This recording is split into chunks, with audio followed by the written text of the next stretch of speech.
live. Cool. So we're just gonna wait for people to do that. I really hope chat works because it wasn't working last time. If it doesn't, that would suck.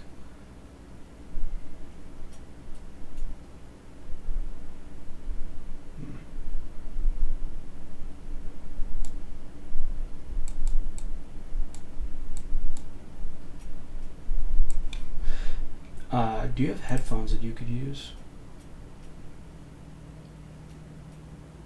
Because it's coming through the desktop audio.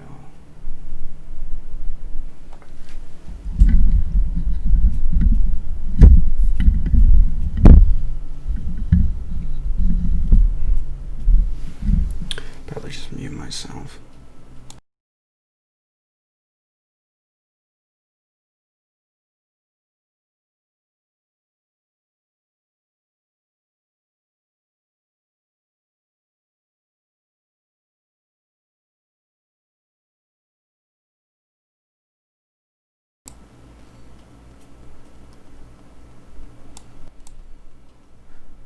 I'm okay. We're live. I don't think anyone's in chat. Of course, my computer's having a hard time connecting to the Twitch.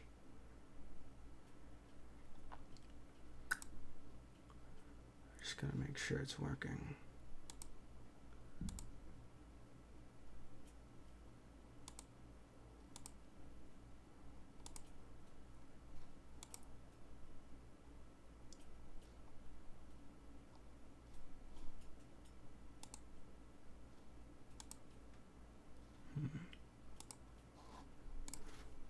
Yeah, let me check my Twitch.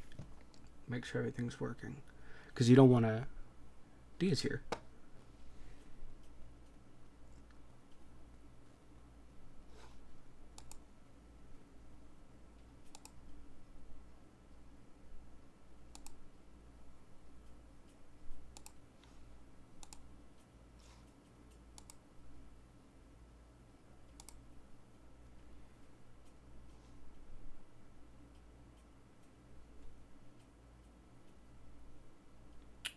Shouldn't be Tom Clancy live. That's wrong.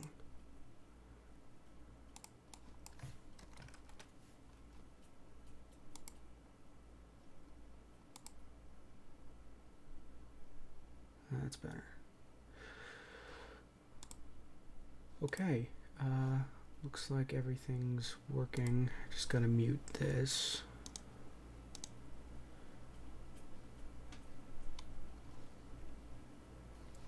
Oh, that'd be pleasant. Okay. I'll have to use that to check it. I won't show everything right now. We have a meme up, Diya, which I thought was pretty funny. If you could see it on the Twitch.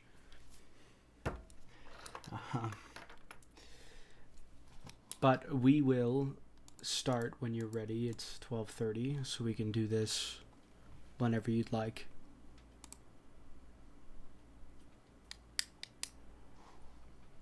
No, I didn't either. I was thinking we could have like a 5-minute opening on each side.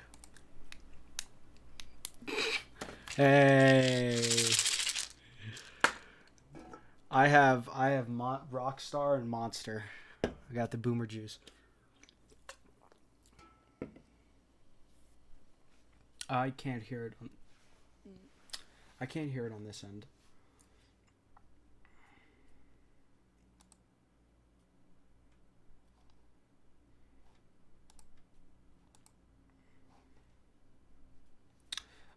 You have to mute your Twitch or else it'll echo through there.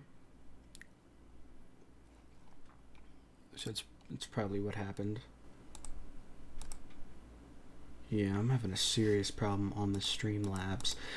Not in the original. We have 4 viewers. Hello, 4 viewers. How's it going? I'm here with Diya Pingali, Sarah Bian, and me, Jacob Ginsburg Margot, your host. And welcome. and welcome to whether or not we will be discussing whether or not taxation is theft.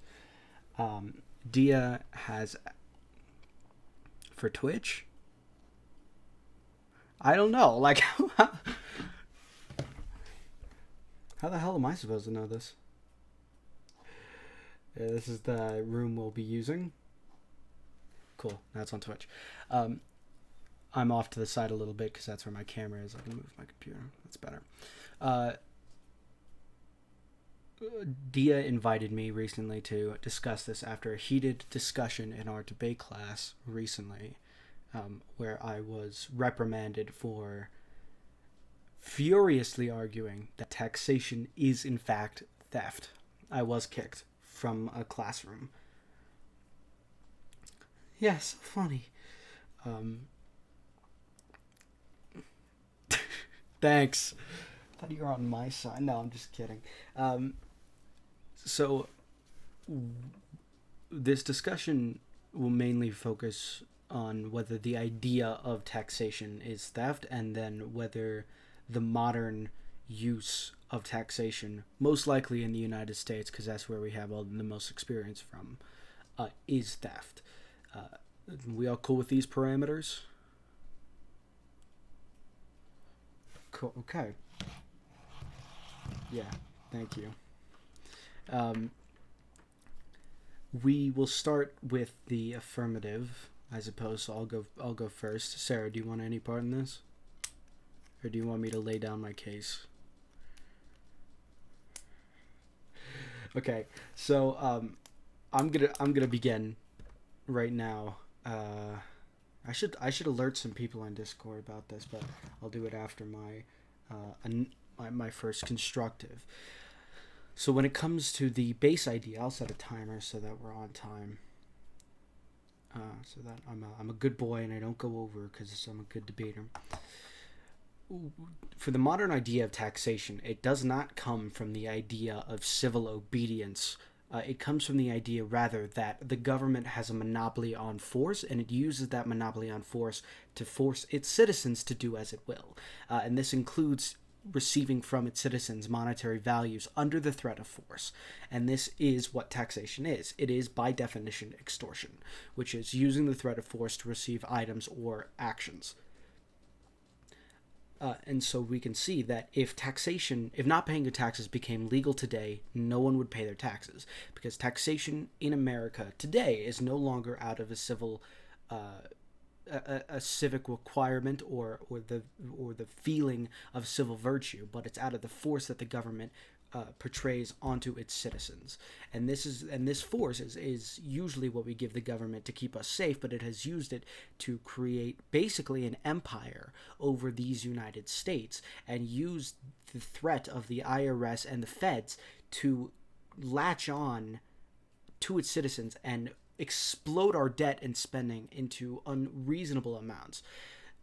For my family, which is upper middle class, my father and my mother both give 33% of their income to the feds, and that's not including the state government. So to the federal government, that's 33%, and that 33% of their income could be used on me for my education. It could be used to enhance their lives. They could use it better than I believe the government can. Number one, because the government does not tell you what they spend the money on. They give a general explanation. This might go to Medicare, this might go here, but what it mostly goes to is administration. So the government is taking money to pay itself to administrate it taking our money. And therefore, I have to say that in the current United States, taxation is theft. Now, on the general idea of taxation, when it's not out of a civic virtue, it has to be therefore theft. Now, a civic virtue would mean people giving back to their communities, usually local, state, communal, to fix roads or put people through school or help with medical bills. These are forms of taxes that the community can accept. Yeah, I told you my tax bracket fight me. These are a form of communal taxation that people accept because it's more voluntary and more direct. But when you have this exploded federal government, which we have today, that spends an ungodly amount, I think it's $100,000 every 6 seconds and $1 million every minute. Don't quote me on that. I know the math doesn't make sense, but it's like an exponential. It's not linear. So what we're seeing is really just a disgusting amount of money wasted, and a continuous, dishonest, and thieving government. I got 1 minute and 49 seconds left. So, on the basis of the civic virtue, taxes are not collected, but they're collected on the basis of force, and that alone means taxation is extortion.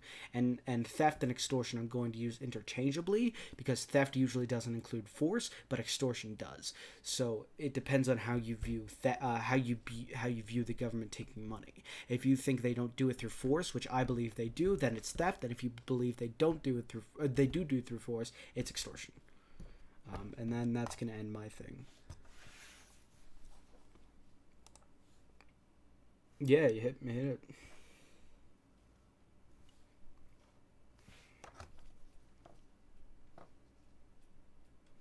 Well, generally, but it's quite a large margin. Oh.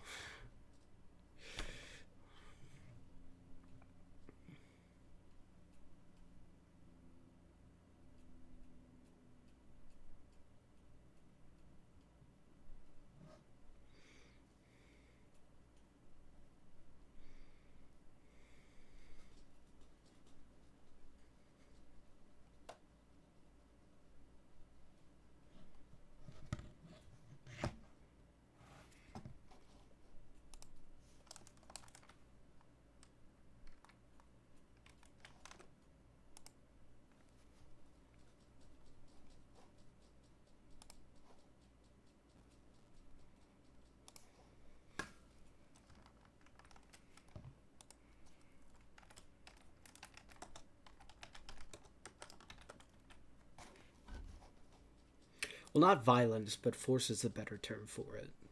And usually it's force through violence, but force can be generalized in a lot of different ways.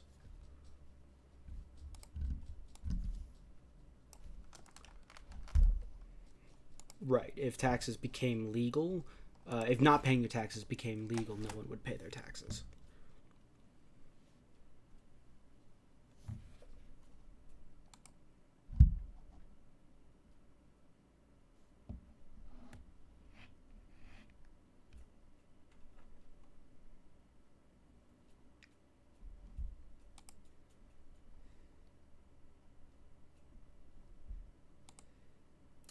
Seem to have an issue. Sarah, could you talk real quick? Sorry, Dia, but there seems to be an issue that they can't hear you.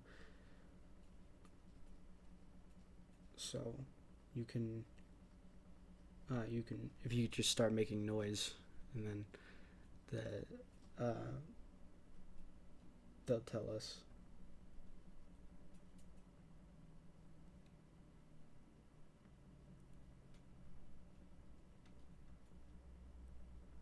No, it's Sarah.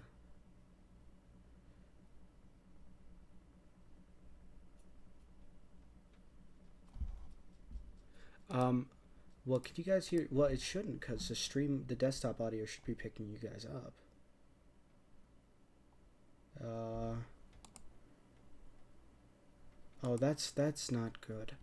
I'm sorry to hear that. Hold on.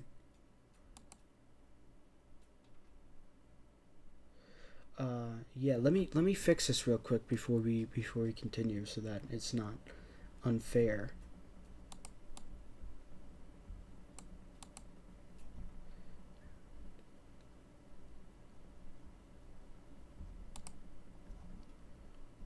Hmm.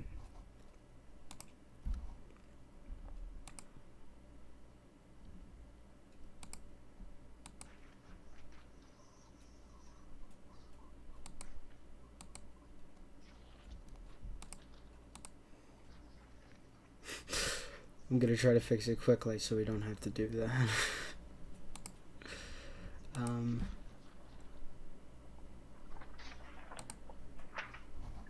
you guys can keep talking just to see if it picks up. Yeah, Dubai just texted me. He's like, yeah, Sarah, you're silent. Pixel. Yeah, Dubai just texted me. He's like, yeah, Sarah, you're silent. Pixel. Yeah, Wait, can you guys hear me now? I hear myself repeating. Yeah, I can hear it in the chat. Wait, can you guys hear me now? I hear myself repeating. Oh, Okay, God, everyone there's like mute. 15 versions of me Yeah, talking. mute their Twitches real quick so that it doesn't repeat through this through your audio, and that should solve the problem. No, no, not your Zoom, your Twitch. Oh, is it? Trying to figure out how. There should be a little, like if you bring up the bar, there's a volume speaker. I muted the Twitch. Is it still echoing? No, I don't think so. Okay. Uh, My headphones aren't working. I'm sorry that this is a little cockeyed. I'm usually not used to using streams for Zoom, so we'll let Diya restart when you're ready. Okay. So would you say that that theft is necessarily a moral wrong? That taxation is necessarily a moral wrong. No, no, I theft is think, necessarily a moral wrong. Not taxation, theft. yeah, theft, and extortion are moral wrongs. They're Blanket statement, always. yes. Okay. So hypothetically, actually, first I'll ask, what framework are you viewing this from? This would be John Locke's social construct, is what I'm basing the majority of it off of. But it also has to do with Rousseau's idea of monetary freedom, and it stems a little bit from the Hobbesian theory of government, about Okay. an unjust government via a just government and how to live with it. Okay, I'm not going to disagree with you that the government is unjust. Um, I'm I am an anarchist. I'm just not an anarcho-capitalist. But when we're talking about freedom, right? Do you or like monetary freedom? Do you think there's some extent to which people need a baseline in order to exercise monetary freedom? For example, a poor person that's living in absolute squalor, poverty, where they just can't eat, right? They don't have the freedom to go out and start a small business. They don't have the freedom, those basic economic freedoms that the middle class um, experiences because they have economic stability. Poor people simply don't have that freedom because they need to eat, they need to have housing, right? Would you agree that poor people, for example, poor people just don't have economic freedom? It depends on your definition of economic freedom, because economic freedom simply means allowing you to spend what you earn and keep what you earn in the way you see fit. Now, when it comes to a poor person, if they don't have any capital, I suppose, to spend in that sense, then the question of economic freedom is directed towards whether or not they have the capital, in the sense of like, even if they have a dollar, they should be allowed to spend it untaxed. And that's economic. That's like pure economic freedom. Now, in the sense of freedom from responsibility, I suppose is what you're getting at, which is they are not allowed to spend that dollar as they choose fit because they have needs to take care of. And that's not the same, because everybody has needs to take care of. That economic, but being able to spend your money on the needs you see fit is economic freedom. Okay, but if you don't have a choice, how is that freedom? If your only choice is to purchase food or starve, how is that a choice? Because you can starve, and that's the choice. You don't So have to, like, see, the thing is, in a pure free idea, you don't need to live. I'm actually, there's a question you're about, very correct. I do not need to live. yeah, there's a very good argument about euthanasia in that sense, but they have the choice to starve. It is their choice to make. Can you describe your ideal society for me? uh I suppose I can. It'll take a while. So in the Just most okay, fine. Confine it to the realm of taxation. Okay, in the most ideal society, taxes are limited to such an extent that only things deemed necessary by myself, since it's my ideal, would be taxed and spent on by the government. That includes cutting government taxation and spending to near brittle bare bones, to the point where really roads, I don't even know if I do public education, there'd be tax breaks for I think there'd be a lot of tax breaks for charity and how you spend your money in charity, because the main idea I see is that governmental systems are unreasonably ineffective, to the point where I don't think taxation and use of money by the government and monetary funds is reasonable or right in any sense. So my ideal society would stem from the idea that there is no socialized anything except roads, sidewalks, police, military, firefighters. Um, What's the fundamental difference between roads as Wait, a no schools? no, I don't believe in public schools. okay, what's the fundamental difference between roads as a necessary utility for society and schools that are too also a necessary Well, the public structure? education system was never meant to be the main education system of America, and I think if we removed the What does money, it it would. matter what it was meant to be? Well, because if What you think about it, if we remove right the taxation burden from families of public education, then the most likely thing they could do is spend the money elsewhere. do you not think poor children should go to school?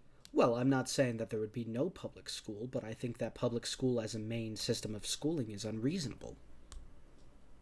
So you think the majority of children should go to private schools, If correct? they can afford it. Okay, and then those who cannot afford it should go to public schools. It depends on your definition of afforded, because if you have a high level of taxation to keep public schools as nice as they are Okay, in currently, their ideal system of taxation, right? So nobody is really being taxed to an extent. well, okay, so here's the main idea. What we have currently is we have a system that's just bloated and overgrown in every single aspect of government, and the reason we do that is because we continue to give money to the government via taxation to the point where it doesn't need to try.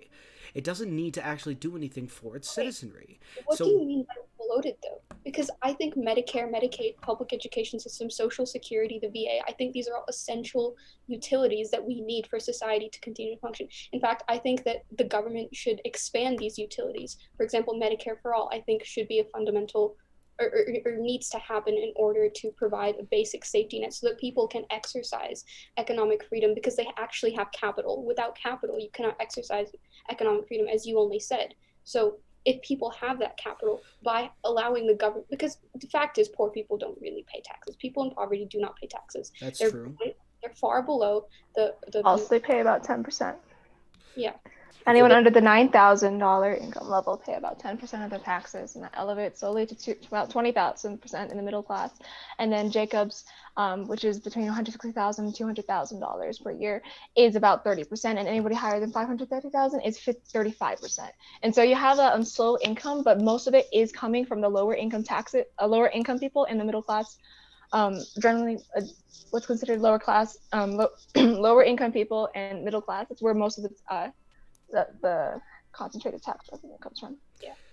I can understand the empathetic approach of the social safety net and wanting people to have a. It's not an empathetic approach. Okay, Well, I'm gonna talk about this actually from a productivity standpoint, right? If we fair. don't have an educated base, we don't have an effective labor force. If people are uneducated, they cannot work because we're slowly moving away from a like manufacturing economy to one where you know I guess a white collar centered economy. I don't know how else to phrase it, but um, we can no longer just have mindless drones that work in factories. That's not the future Well, of the that's economy. very insulting to the lower class. You can't say that. No one's a mindless drone in the artisan work that they do. Factory workers. No, no, because factory workers do contribute heavily to the American labor force, and you Yeah, can't simply say they're mindless no, drones. I didn't deny that. I'm saying that our economy is shifting away from that. I mean, you cannot deny that our economy is shifting away from manufacturing. Okay, I think right now we have moved on from taxes. We are currently discussing the economy and the impact that taxes have on various socioeconomic classes. So this is a more organized manner. I think Dia should have her own selected time period because Jacob just had his. You're right. So because right now we're I just going firing apologize. back and forth, and I'm slowly. I mean, I had a pill. That's like the most I've contributed. So, yeah, Dia, fire away. Okay, well, my fundamental because I also do not recognize. I actually don't know if Jacob recognizes the legitimacy of the state, but I do not. I think we should abolish the state. I just think we should abolish the state under very different conditions.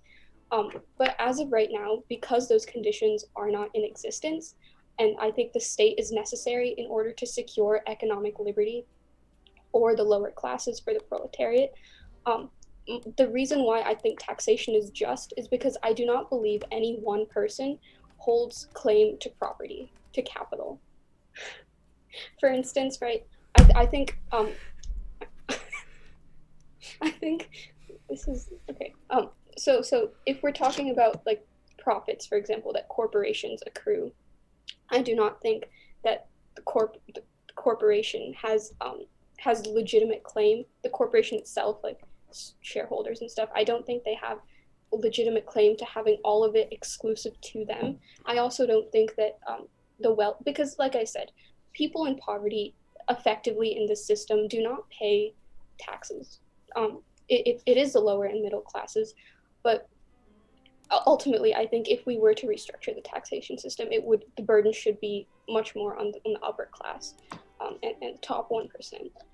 So I guess the point I'm trying to make is because no one person has legitimate claim to capital, to property, I think the government and the systems that the government has implemented over the years have contributed an equal amount to the production of this capital. And actually, I don't think I'm saying this as eloquently as I could. So I'm just going to quote a passage from Conquest of Bread by Peter Kropotkin. Oh, Kropotkin.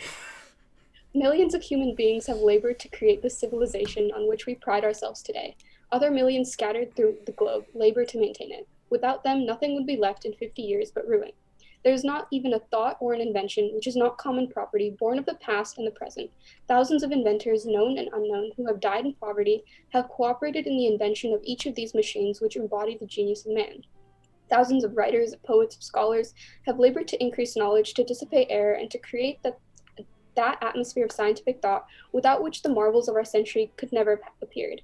And these thousands of philosophers, of poets, of scholars, of inventors have themselves been supported by the labor of past centuries. They have been upheld and nourished through life, both physically and mentally, by legions of workers and craftsmen of all sorts. They have drawn their motive force from the environment. The genius of a Seguin, of Mayer, a Grove, has certainly done more to launch industry in new directions than all the capitalists in the world. But men of genius are themselves the children of industry as well as of science. Not until thousands of steam engines have been working for years before all eyes, constantly transforming heat into dynamic force and this force into sound, light, and electricity, could the insight of genius proclaim the mechanical origin and the unity of physical forces. And if we, children of the 19th century, have at last grasped this idea, if we know now how to apply it, it is again because daily experience has prepared the way. The thinkers of the 18th century saw it and declared it, but the idea remained undeveloped, because the 18th century had not grown up like ours, side by side with the steam engine. Imagine the decades that might have passed while we remained in ignorance of this law, which has revolutionized modern industry, had Watt not found at Soho skilled workmen to embody his ideas in metal, bringing all the parts of his engine to perfection, so that steam, pent in complete mechanism and rendered more docile than a horse, more manageable than water, became at last the very soul of modern industry. Every machine has had the same history, a long record of sleepless nights and of poverty, of disillusions and of joys, of partial improvements discovered by several generations of nameless workers who have added to the original invention these little nothings, without which the most fertile idea would remain fruitless. More than that, every new invention is a synthesis, the resultant of innumerable inventions which has preceded it in the vast field of mechanics and industry. Science and industry, knowledge and application, discovery and practical realization leading to new discoveries, cunning of brain and of hand, toil of mind and muscle, all work together. Each discovery, each advance, each increase in the sum of human riches owes its being to the physical and mental travail of the past and the present. By what right, then, can any one, whatever appropriate the least morsel of this immense whole, and say, "This is mine, not yours"? And I think that's a good way to conclude. Okay, before we continue, I have to give a word from our sponsor right now. Holy fuck, we have a sponsor. Raid Shadow Legends. Raid Shadow Legends is a top-rated RPG for the mobile app store on the Google and iTunes App Store currently, although it's sometimes called the Apple App Store. It has realistic 3D graphics that step away from the original cartoony ideas of previous RPGs. I have to implore you to check it out. And if you use code Badger, if you use the code yes, that's I'm sorry. If you use code Badger, you get what was it? I have to check my script. Hold on. Got a script. Our lives are 5,000 scripted. gems and 100,000 silver plus a champion of your choice. It is going to be in the top right chest when you enter the app for the first time. Thank you to Raid Shadow Legends for sponsoring in part this, and thank you also to Rockstar Energy Drink for keeping me alive. Now, on to the I think we rebuttals. find that sponsorship is the finest example of capitalism we have to offer. Now on to my. If you allow me, I'd like to do a response. Oh, Sarah, you have something to say? First, I would like to clarify, I guess, my own position on this topic, because I disagree with both of you. Jacob, I know you called me on here, and you used like my word as team captains, like to help you, but honestly, I'm finding it harder and harder to agree with what you say. And Diya, I do not believe in the abolishment of the state. I'm sorry, anarchy is a mood, but it's not a form of government. And so this is when I have to draw the line and say, is taxation theft? Well, I say in our current society, in America, and the one where I live in, I would say it is. Because according to John Locke, there is a certain trade of rights that you have in order to get an exchange from the government. And the meeting isn't upgraded to a new host. What? Okay, I'm gonna go on my spiel. You trade certain rights to be guaranteed something from the government. I believe that I trade away my right to murder somebody else because for the government's ability to hunt down whoever attempts to murder me. That is an exchange of rights, and I believe I can exchange my right to keep my own property up to a certain level, of course, by the form of taxes.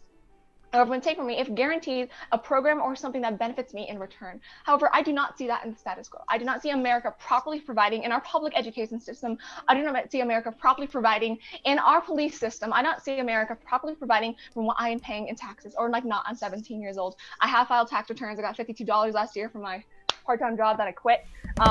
But until then, I do not see the proper exchange of my right to not be taxed. I exchange that right to be given these services from the government. But I do not see that in status quo. And that is why I currently am on Jacob's side, though reluctantly. But yes, I am on Jacob's side. Well, because I think the main reason is that I am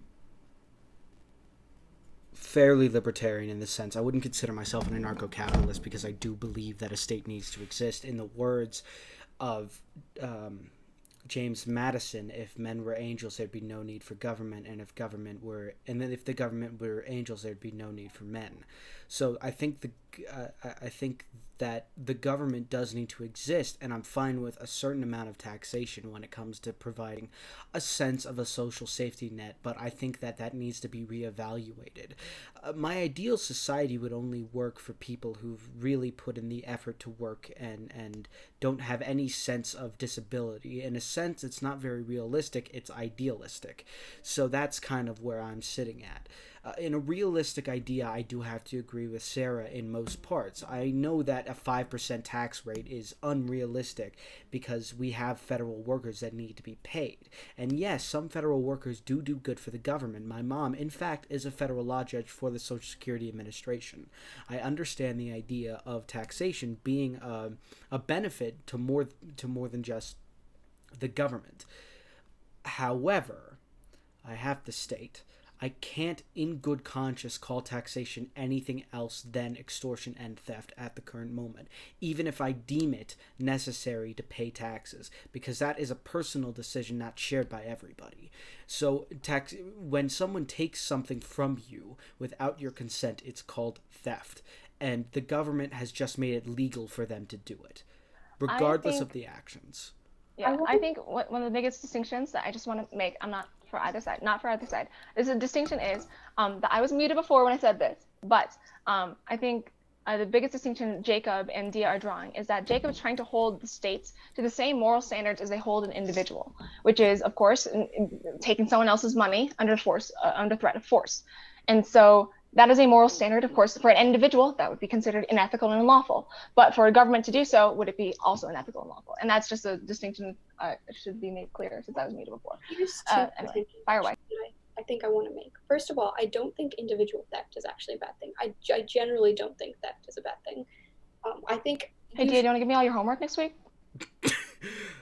I mean, you got AirPods? Okay, sorry, keep going. Looking for a Christmas gift, sorry.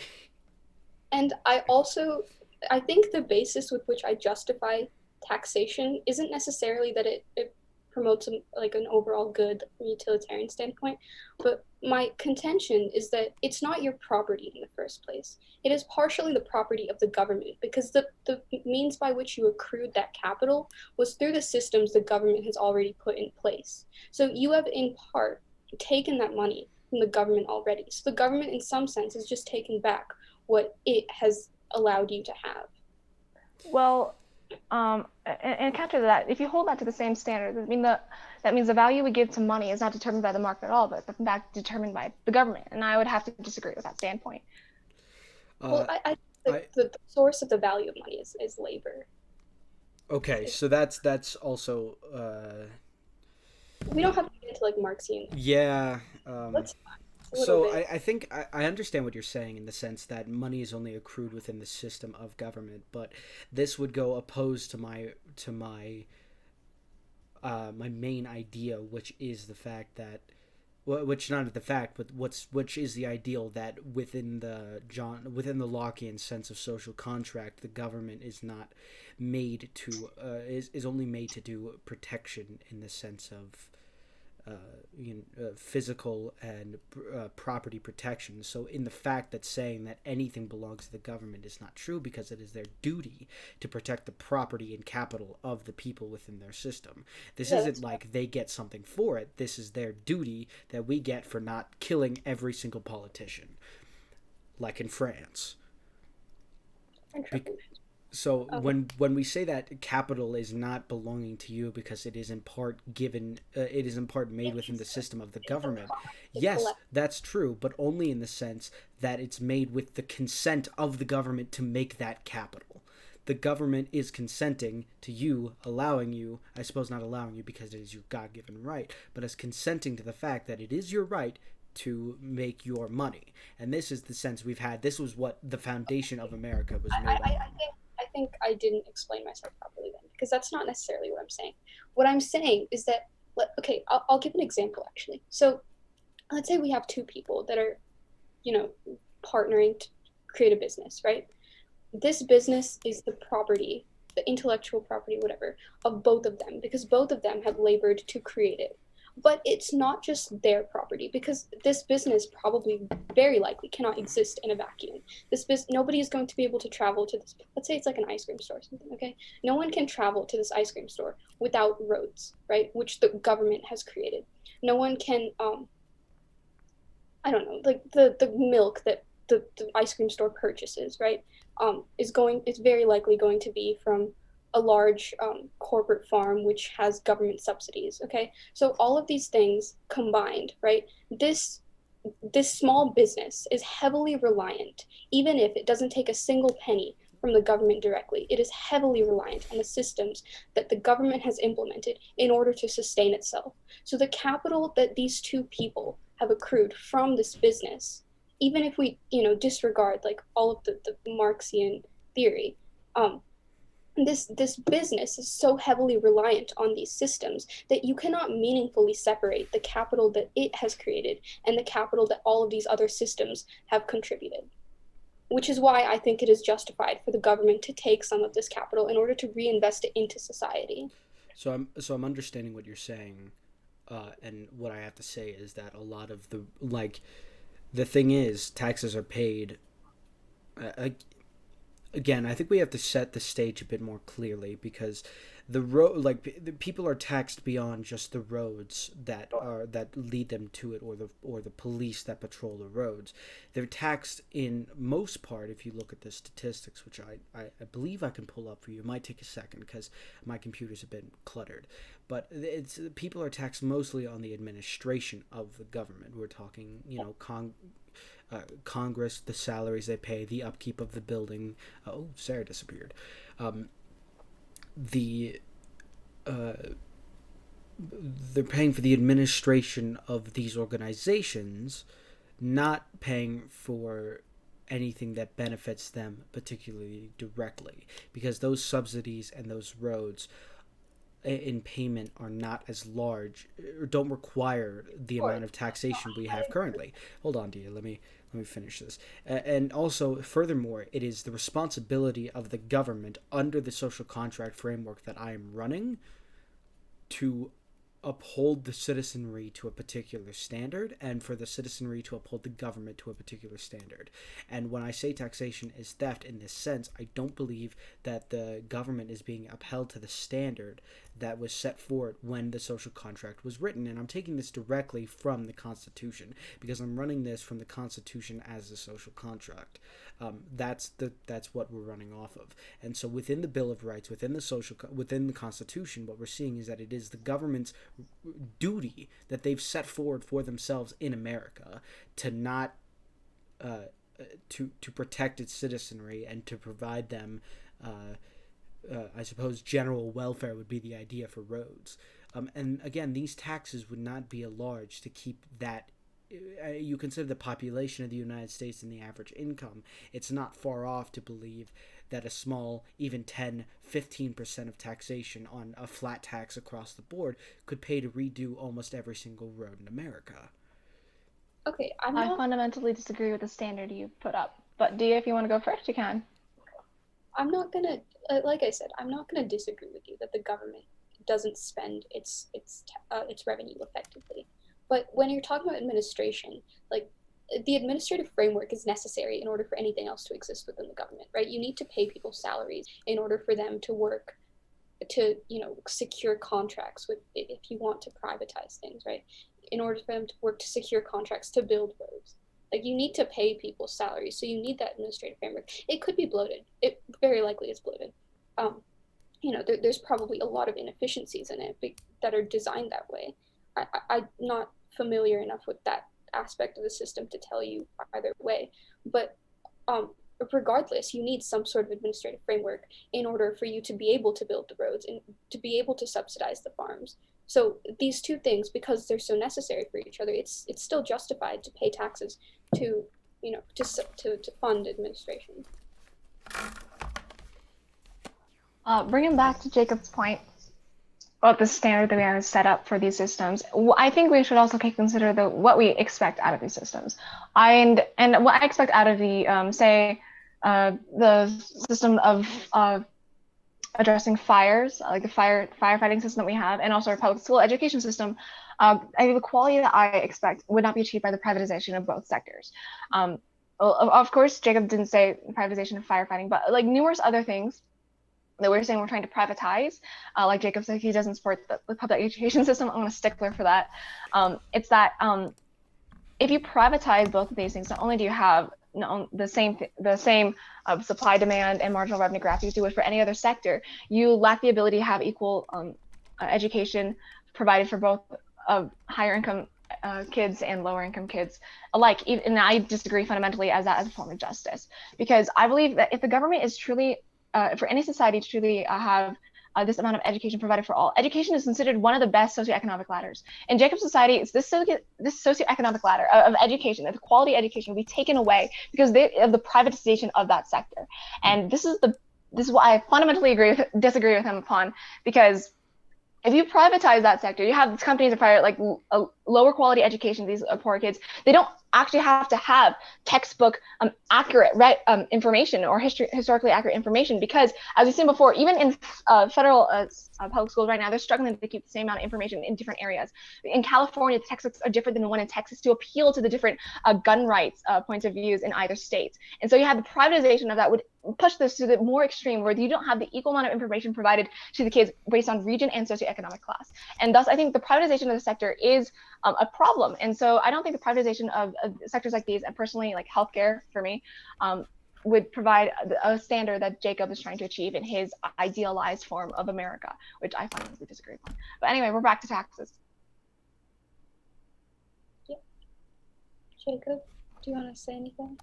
To Sarah? Or Again, I can understand. Mine is just a throwaway line about education. Yeah, I can understand the concern brought forward by it, but we've seen that a public education, specifically in the inner cities, when it comes to lower income communities, have a higher average money spent per student, and they're still not achieving highly. So you have to wonder where that money. Then instead of saying that the money is the problem that we're spending on per student, I think we should treat these students, as they are human beings, and provide them a better education and do everything in their power. Well, that's me. I'm a sentimentalist. But anyway, we're not talking about taxes anymore. That the education thing was a throwaway line. Sorry. Wait, okay, so Jacob, do you disagree with the notion that the government, in some sense, contributes very substantially to the success of small businesses, even if those small businesses No, don't think I have to that straight up disagree with that because it's a small business that has created the idea, marketed it correctly, and sold it to the right people. okay, The but you don't think business itself, hold on, Dia. The business itself created itself within the market and is successful only because of the skill of the business owner and the workers. I disagree. yeah. Because not only are you treating everything as it is a perfect competition platform forever, it doesn't. It's going to become eventually either a monopolistic competition or an oligopoly or a monopoly, because once you have, in the very beginning, there will be perfect competition. The most entrepreneur of entrepreneurs will succeed in the beginning, but when they establish their place in the market, you will have it more and more difficult for small business to come in. That is something the government is trying to be able to push their way through. So I believe some regulation by the government's part is able for small businesses to survive even today, because otherwise you would have monopolies, oligopolies, and monopolistic competition dominating this world, and it wouldn't be able to have new business to even start up. We're just think of the Gilded Age, You can already see that even today. Like, what is it? A couple hundred companies have the majority of the marketplace. That's just think of the Rockefeller era. Think of the back when Rockefeller and Carnegie and Vanderbilt. Am I just naming colleges or millionaires? Yes, both.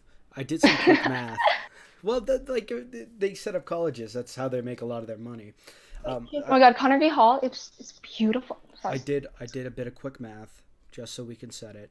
I took the average American income, multiplied it by the population of the United States to get the average combined income of the United States, and multiplied that by 0.15%, or 0.15, 15%. And I got $338,224,869,000. And that explains why we're in debt. And I just looked it up. Quora, it would cost between $50 billion and $100 billion to repave every single road in America. Roads aren't the only thing that the government does. I understand that, but I'm saying I think infrastructure is relatively irrelevant. But we're saying 15, but that only needs to happen once every half a decade. You can take if it's 15% flat tax from every single person in America, excluding deductions, excluding X, Y, and Z, we're getting enough money to run. Well, in our current system, enough money to run the government for about a month, and in a more idealistic system of 15%, you could repave every single road in America and then have money left over to actually do some good. But again, the reason I'm saying now, if we want to argue, I do want to get back to the fact that I'm really trying to bring this debate to the American system in particular. Now, if you want to say that because the government protects small businesses from being robbed, the small business owes taxation to the government for X, Y, and Z. Now, I can agree with that in some aspect. But when we're coming to the current American system about whether or not taxation is theft, you have to, it's unequivocally Jacob, yes. You gotta stop cutting off the sophomore. I'm sorry, Dia. Okay, I think to some extent the taxes that the United States government implements upon its citizens are unjust. Not necessarily theft, but unjust. However, it's not just by protecting small businesses from being robbed that the government contributes fundamentally to their success. Because no business exists in a vacuum.